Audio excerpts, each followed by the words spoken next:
नमस्ते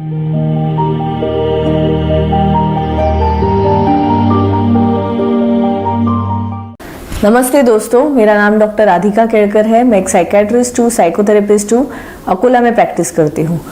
इस वीडियो में हम रेजिलियंस के बारे में बात करेंगे। रेजिलियंस यानी कि आप प्रेशर में हम कैसे रिएक्ट करते हैं, किस प्रकार से रिएक्ट करते हैं, या फिर क्रिटिसिज्म को, निंदा को हम कैसे हैंडल करते हैं, उसे हम रेजिलियंस कहते हैं। अगर कोई इंसान रेजिलियंट है तो वो टिका रहता है और जल्दी से टूटता नहीं है।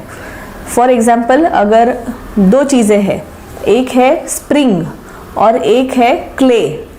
अगर स्प्रिंग को हम दबाए, प्रेशर दे, तो स्प्रिंग का रिएक्शन क्या होता है कि वो बाउंस बैक होता है, फिर से ऊपर आता है।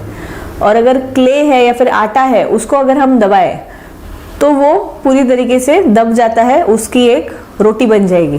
तो ये तो एक एग्जाम्पल है, पर ऐसा हमें साइकोलॉजिकल पॉइंट ऑफ व्यू से भी दिखता है कि अगर एक ही घर है, एक ही माँ है, एक ही फादर है और दो बच्चे हैं, तो मदर और फादर तो सेम है और उनका एक तरीका भी सेम है हैंडल करने का, पर एक बच्चे के ऊपर डांटने का अलग असर पड़ता है, दूसरे बच्चे के ऊपर डांटने का अलग असर पड़ता है। यानी कि अगर कोई नेगेटिव एनवायरनमेंट है, नेगेटिव सर्कमस्टेंस है, अगर ऐसी कोई सिचुएशन है जिसमें आप बहुत मुश्किल में हैं, जिसमें आप पे बहुत प्रेशर है, जिसमें आपके ऊपर किसी प्रकार की एक गलत व्यवहार किया जा रहा है, पर उस व्यवहार से आप कैसे बाहर आते हैं, उसे हम रेजिलियंस बोलते हैं। तो ये हमें थेरेपी में काफ़ी दिखता है कि काफ़ी लोग पुरानी बातों को उन्हें याद आती है कि मेरे साथ ये हुआ था, मेरे साथ ये बुरा व्यवहार हुआ था, मेरे साथ ये गलत हुआ था, और वही चीज़ उन्हें बार बार याद आती है, वही विचार उन्हें बार बार याद आते हैं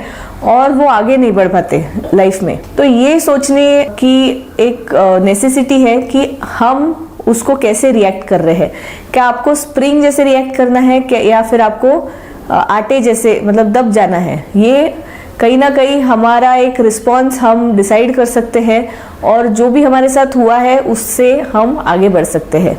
तो ये एक छोटा सा वीडियो है, इस बारे में मैंने आज थेरेपी में ये बातों के बारे में बात किया था, तो मैंने सोचा इसके बारे में एक वीडियो भी बनाए और आप सबको भी इसका फ़ायदा हो, ये मेरी इच्छा है। तो ये वीडियो देखने के लिए धन्यवाद। Thank you.